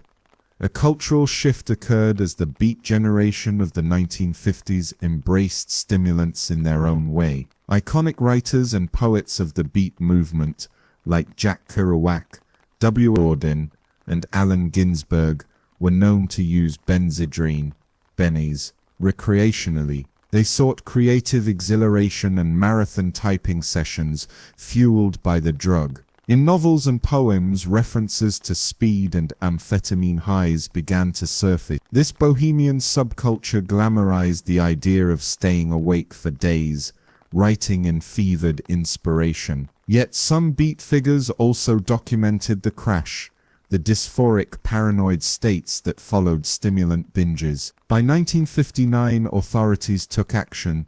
The UFDA required prescriptions for benzedrine inhalers and pills, ending their over-the-counter availability. The easy pill era was closing as awareness of addiction risk dawned. Meanwhile, a stronger form of amphetamine abuse was incubating on the West Coast. In the early 1960s, injectable methamphetamine hit the scene. A liquid form of meth, often methadone, became available and began to be abused by a fringe group of users seeking a more intense rush. This was the birth of what would later be called the speed freak culture. San Francisco's Haight-Ashbury district, famous for hippies and LSD, also saw a harsher reality as some youth fell into shooting meth. They experienced powerful euphoria, followed by severe crashes, psychosis, and physical deterioration. By the late 60s, accounts of meth runs, multiple days of continuous injection use without sleep or food, emerged. Users aged dramatically and suffered hallucinations of bugs crawling under their skin, a symptom that led to compulsive scratching and open sores. In 1967, the American media began reporting on the growing problem of speed. The famous slogan, "Speed Kills," appeared as part of an anti-drug campaign, reflecting rising concern that methamphetamine abuse was leading to violence and self-destruction. Law enforcement noticed an uptick in crimes linked to stimulant abuse, erratic assaults, psychotic episodes, risky driving. Medical journals documented cases of heart failure in young people who had injected meth heavily. Stimulants can strain the heart and blood vessels, sometimes causing strokes or heart attacks, even in the young. In response, the US government moved to tighten control on all amphetamines. In 1970, the United States passed the Controlled Substances Act, which placed methamphetamine and many other drugs into a strict legal category, essentially making it illegal for most uses aside from very limited medical context. Meth became a Schedule II drug, recognizing its high potential for abuse and limiting production. Doctors sharply curtailed prescriptions. Just as importantly, amphetamine diversion from pharmaceutical sources was choked off. The era of legally made pills feeding most abusers was ending. But demand does not vanish so easily. As legal channels dried up, those already hooked or seeking the high turned elsewhere, and a new underground was ready to rise. By the end of the 1960s, one key group would take meth into their own hands: the outlaw biker gangs of America. The stage was set for meth to go illicit on a large scale, entering a new, more clandestine and dangerous phase. The bikers themselves were sometimes their own best customers. They and their associates would go on meth binges, leading to an aura of violence around the gangs. Fueled by crank, disputes could turn deadly. Police intelligence in the 70s noted that many violent incidents involving outlaw biker clubs coincided with heavy meth use among members. Additionally, property crimes like theft and burglary spiked in areas with meth problems as users sought ways to fund their habits. Unlike the relatively functional pill popping of the 1950s housewife era, the new wave of meth abuse was more destructive and conspicuous. In response, law enforcement began clamping down on precursors. In 19 government regulated phenyl 2-propanone P2P, the key ingredient biker chemists were using. This made it far harder to obtain. The biker meth cooks then had to pivot to a new recipe, one that would define the next era of meth, using ephedrine or pseudoephedrine, the decongestant chemicals found in common cold medicines. Ephedrine-based cooking methods produced a very pure form of meth, and at least initially, the chemicals could be bought in bulk without arousing suspicion. By the late 1970s, a pattern was clear. Whenever authorities squeezed one source, illicit chemists found another. The meth trade had proven itself resourceful and resilient. Outlaw biker gangs remained involved, but as we will see in the coming decade, they were about to be outpaced and outnumbered by even larger players. The meth business was poised to expand from mom-and-pop labs to industrial-scale production, and a new breed of criminal kingpins, often linked to Mexican drug cartels, would rise to dominate the trade. The 1970s closed with meth somewhat in the shadows, a subculture drug. The 1980s and 90s would see it explode back into the mainstream with a vengeance, as ice, crystal, and a nationwide epidemic. The rise of superlabs and cartels, 1980s, 1990s. In the 1980s, methamphetamine underwent a seismic shift from cottage industry to big business. This transformation was driven largely by Mexican drug trafficking organizations, which identified meth as a lucrative opportunity. Beginning around 1984 and escalating into the early 1990s, Mexican cartel-linked operations started to take control of meth production and distribution, wresting dominance from the biker gangs. They brought new efficiency and scale, setting up large superlabs capable of making far more meth than the scattered small labs ever could. Several factors converged to spur this takeover. UN enforcement crackdowns made it harder for bikers to operate freely, and precursor chemicals like P2P were restricted. Meanwhile, enterprising traffickers, some with roots in California's Hispanic gangs and cartel connections across the border, saw that pseudoephedrine and ephedrine could be sourced from abroad in huge quantity. Chemical suppliers in countries like China, India, and in Europe were willing to ship bulk ephedrine to anyone who paid. Mexican crime groups took advantage of this global supply chain. They arranged for tons of ephedrine to be imported, often mislabeled to avoid detection, and established clandestine labs in both California and Mexico that dwarfed anything seen before. These superlabs could churn out meth by the tens of kilograms per production cycle. Hidden on remote ranches or concealed in warehouses, a single lab might produce 10 pounds or more of meth in a few days, enough for tens of thousands of doses. The finished product was often high-purity crystal meth, also called ice, which looked like clear shards or glassy rocks. The new kingpins of meth were often associated with powerful cartels, such as those in the Mexican state of Sinaloa or the Amezcua Contreras brothers, dubbed the meth queens of the Colima cartel. They integrated meth into their existing distribution networks for drugs like cocaine, marijuana, and heroin. This meant meth could be efficiently moved across the border and funneled to major cities and small towns across the United States. By the early 1990s, the impact was evident. Meth use in the United States exploded. Between 1994 and 2004, surveys showed adult methamphetamine use rising from under 2% of the population to roughly 5%. It was no longer confined to a biker subculture or the West Coast. Meth was penetrating the Midwest, the South, and even parts of the East Coast. Rural areas were hit especially hard. Towns in the Midwest Plains and the Appalachians saw an upsurge in addiction and meth-related arrests. The drug earned new nicknames like Stovetop, from makeshift kitchen labs, and Glass for its crystalline form. One grim hallmark of the 1990s meth surge was the proliferation of small toxic labs alongside the big cartel labs. While cartels supplied most of the volume and increasingly dominated wholesale trafficking, many American users learned they could cook small batches themselves using recipes circulating on the black market. This led to thousands of amateur labs, in trailers, motel rooms, even car trunks, that were extremely dangerous. These labs often used over-the-counter cold pills containing pseudoephedrine, extracted and combined with household chemicals. The process was volatile.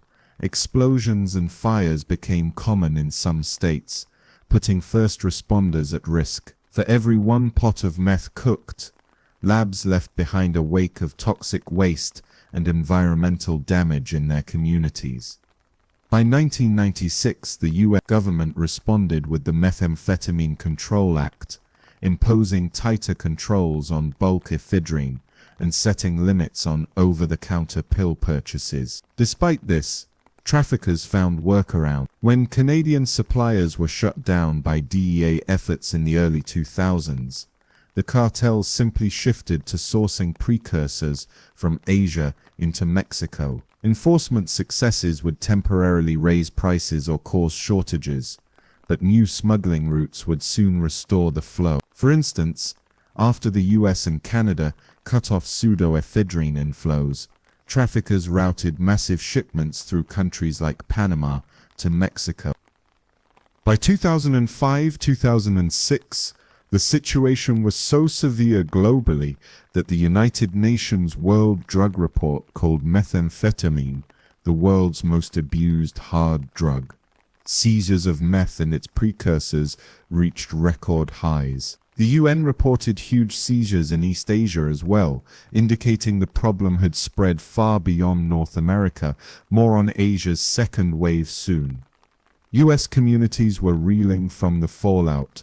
Addiction-overloaded prisons, Foster care surges as children of meth-addicted parents were neglected. In 2005, the U.S. Combat Meth Epidemic Act further restricted pseudoephedrine by moving cold medicines behind the counter and imposing purchase logs. This did succeed in drastically reducing the number of mom-and-pop meth labs in the U.S., for a time seeing lab busts drop sharply by late 2000s. But the demand for meth remained, and the slack was picked up entirely by Mexican superlabs, which by now had shifted much production south of the border. The late 1990s and early 2000s saw major cartel figures like Joaquin El Chapo Guzman and others in the Sinaloa Federation heavily invest in meth. Meth became as important to them as cocaine or heroin. The cartels innovated chemically as well, eventually developing methods to make meth starting from chemicals like phenylacetic acid related to P2P, when direct ephedrine grew scarce. This ability to adapt meant that by the end of the 2000s, meth purity was higher and prices lower than ever in the US, thanks to abundant foreign supply. In essence, the 1980s-90s revolution, led by organized crime, turned meth from a localized problem into a nationwide epidemic that law enforcement struggled to contain, an epidemic whose effects were especially devastating in America's heartland. Global spread, Asia's resurgence, cartels and new frontiers. Even as North America grappled with meth, the drug was carving a path of destruction across other continents. Meth's global spread in the late 20th and early 21st centuries is a stark reminder that it is not just one nation's problem, but truly a drug that destroyed lives across the globe. After Japan's first epidemic in the 1950s, East Asia saw a resurgence starting in the 1970s, often referred to as Japan's second epidemic. By 1970, stimulant arrests in Japan began climbing sharply again. Youth drug culture shifted. While inhalants and sedatives were issues in the 60s, by the 70s, meth, shabu or speed made a comeback. Through the 80s and beyond, Japan maintained roughly 20,000 stimulant arrests per year, a high level indicating persistent use. The country had to continuously update its laws and penalties to keep the problem in check. But the bigger story in Asia unfolded in places like Thailand, Myanmar, and the Philippines. In Thailand during the 1990s, a pill form of meth called yaba, Thai for crazy medicine, swept through the population. Originally used by truck drivers for long hauls, yaba, a mix of meth and caffeine in a tablet, became popular among laborers and eventually even students. The pills were cheap and gave euphoric energy, until users became addicted and often suffered mental breakdowns. By the early 2000s, Thailand faced such a crisis that the government launched a draconian war on drugs in 2003.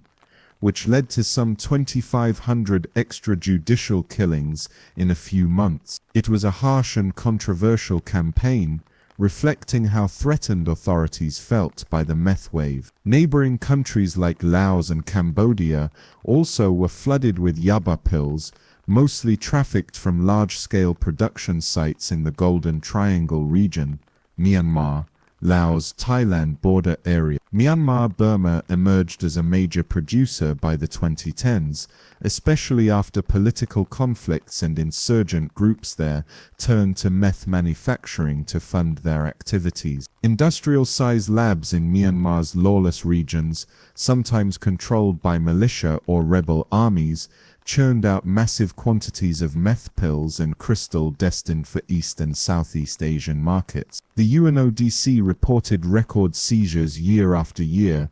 By 2021, more than 1 billion meth tablets, often yaba, were seized in Asia in a single year. This points to an almost unthinkable scale of production and consumption. Meth in Asia has ensnared millions of users, from urban youth in Hong Kong and Manila to remote villages in Laos. It has overwhelmed treatment facilities and led to severe HIV outbreaks in some areas due to needle sharing among those who inject the drug. In the Philippines, methamphetamine, known locally as shabu, became the dominant drug problem by the 2000s. Cheap crystal meth flooded poor communities, leading to rampant addiction and crime. In 2016, President Rodrigo Duterte initiated a bloody anti-drug crackdown, largely targeting shabu dealers and users. Thousands were killed in police operations and vigilante-style executions, often without trial. The human toll was immense and drew international condemnation, yet it underscored how deeply meth had permeated Filipino society. Ironically, investigations showed much of the Philippines' meth supply was facilitated by Chinese syndicates. Huge labs, sometimes disguised as legitimate warehouses or even pig farms, were uncovered with capacity to produce hundreds of kilos of shabu a day. Chinese chemists were frequently found running these operations on Philippine soil, highlighting the transnational nature of the trade. In essence, East and Southeast Asia in the 21st century have been fighting a meth deluge comparable to what North America faced, or even larger in sheer numbers of users.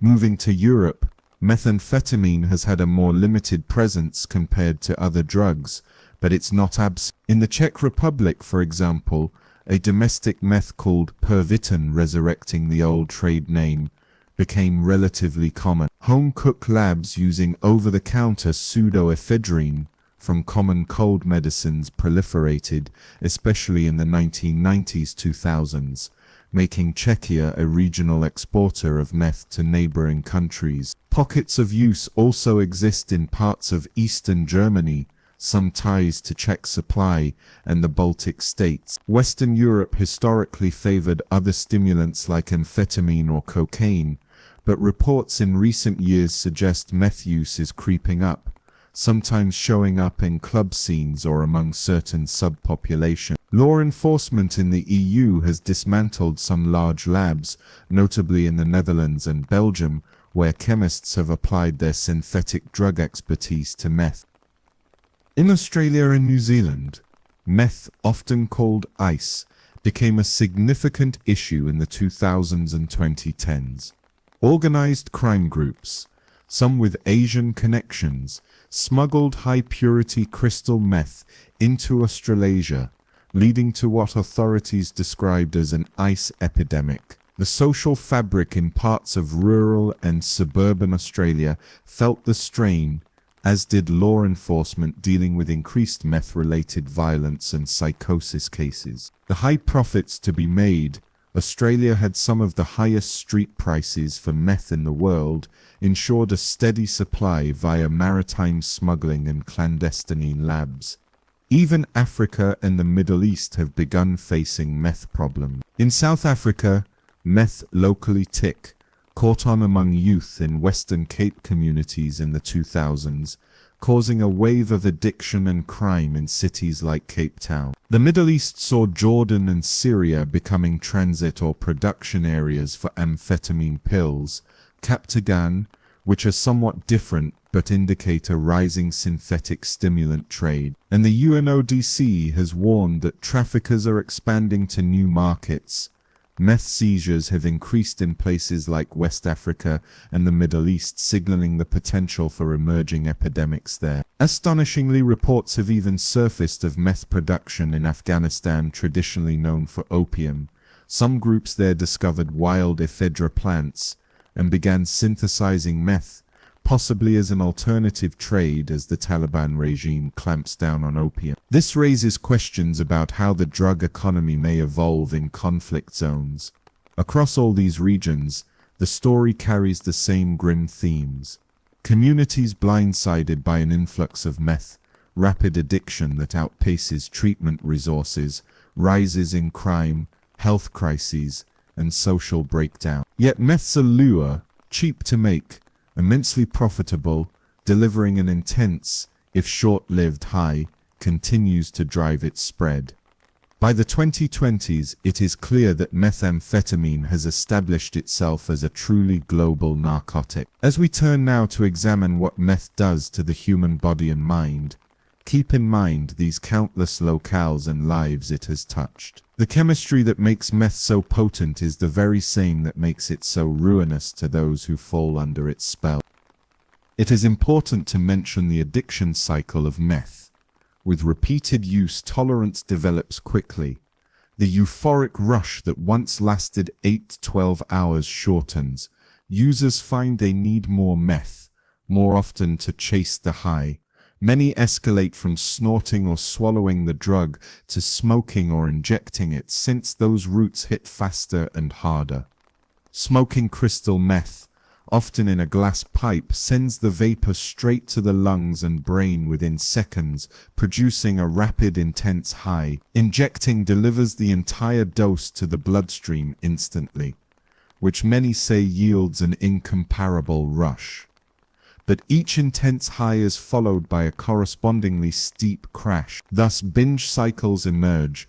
A user might go on a run using meth every few hours for several days continuously until their body shuts down from exhaustion or they run out of drug. Then comes the tweaking phase, an excruciating period of dysphoria, irritability and craving, often with no sleep in days, where the person might appear deranged or dangerous. Finally, a crash occurs. They collapse into extended sleep and depression. When they awaken, the cycle of craving begins anew. This roller coaster rapidly erodes one's ability to live normally.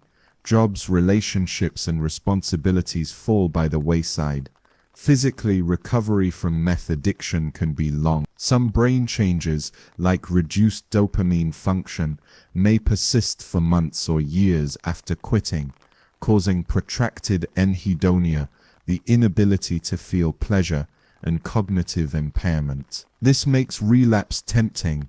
Only meth might seem to bring relief from the gray emotional flatness. Unlike opioid addiction, which has medical treatments like methadone or buprenorphine, there is no equivalent medication to instantly ease meth cravings. Treatment relies on behavioral therapy, support networks, and sometimes medications targeting symptoms like antidepressants or antipsychotics for those with lingering psychosis. Success rates are challenging.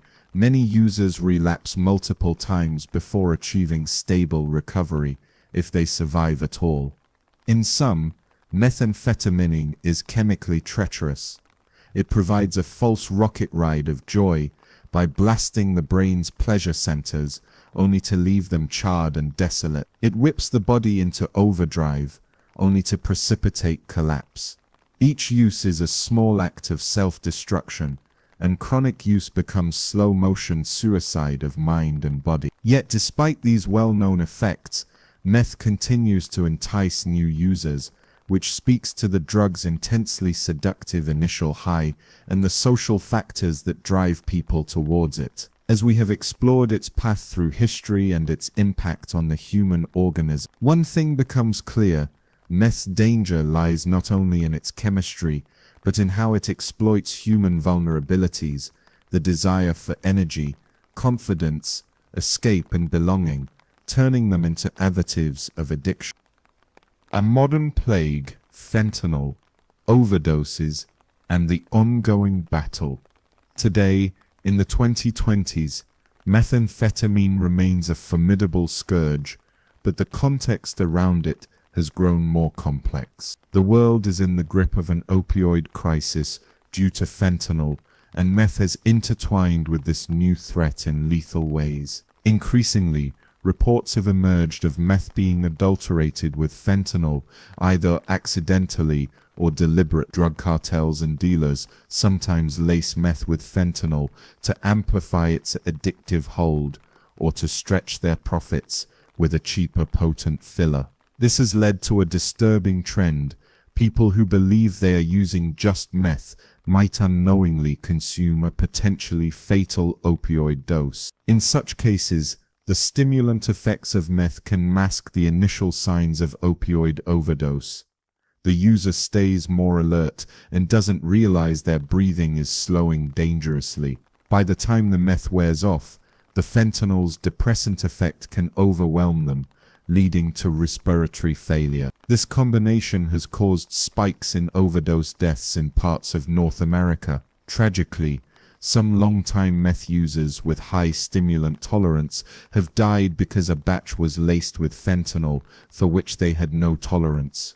The drug supply chains have also evolved. Mexican superlabs have reached unprecedented output levels, now often using the P2P method, since most of the world banned bulk ephedrine sales. This method, relying on precursor chemicals like benzyl cyanide or phenylacetic acid, produces meth that is just as potent. Some analyses suggest that modern P2P made meth may have a different isomeric mix, possibly contributing to more severe psychological effects.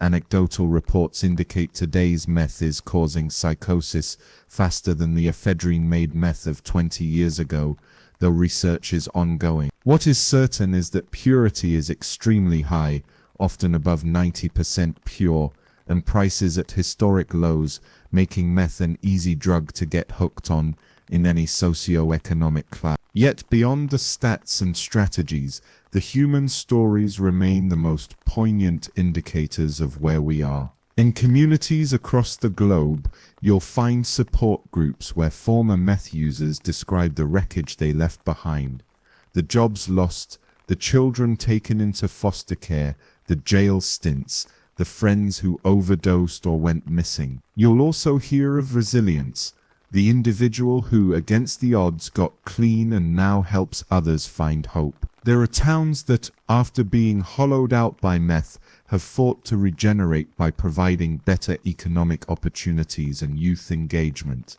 aiming to cut the drug off at its roots of despair and boredom. In reflecting on the history of meth, from its early promise as a therapeutic stimulant to its deadly reality as a street drug, a few themes emerge. One is the unintended consequences of innovation. A drug created to heal ends up harming on a massive scale. Another is the relentless adaptability of illegal drug trade. Whenever pressure is applied, the enterprise shifts and persists, as long as demand remains. But perhaps the most important theme is a human one, the capacity for substances like meth to exploit our vulnerabilities. In times of war, it preyed on the need for endurance. In times of peace, the need for productivity, thinness, or escape. In broken communities, the need for relief from pain or boredom. Meth provided short-term answers to these needs and exacted long-term penalties. As our story comes to a close, imagine the quiet aftermath. A deserted house in rural America with burned black windows, echoing the fate of one lost user. A grave in Japan of a young man who died in one of the first casualties of the post-war epidemic. A school in Thailand where an empty desk marks a student in rehab for yaba addiction.